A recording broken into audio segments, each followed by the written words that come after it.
Viral ekspresi Iriana Jokowi saat Kahitna nyanyikan mantan terindah.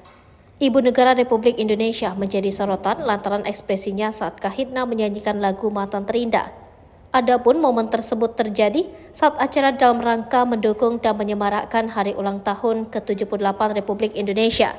Event tersebut pun dihadiri 15.000 pemain angklung di Stadion Utama Gelora Bung Karno pada Sabtu 5 Agustus 2023. Lebih lanjut, diketahui jika Kahitna menjadi brand penghibur dalam acara tersebut.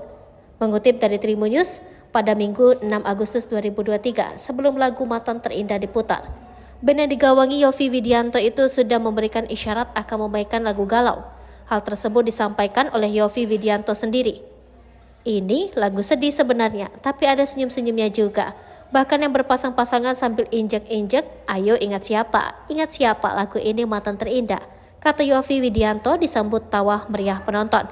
Riuh tepukan penonton pun semakin menggema di GBK saat lirik lagu Mantan Terindah ini meluncur berpadu dengan musik apik Kahitna.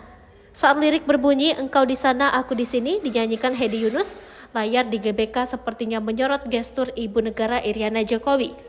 Terlihat istri presiden ini menghadap ke suaminya, sementara Jokowi yang dilihat sang istri hanya tersenyum setengah tersipu. Kahitna kemudian melanjutkan membawakan lagu-lagu hitsnya, di antaranya lagu Cantik yang diiringi koor penonton termasuk Jokowi dan Iriana. Usai lagu Cantik, Jokowi terlihat mendatangi personil Kahitna diiringi Iriana. Lagu Soulmate jadi penutup penampilan Kahitna.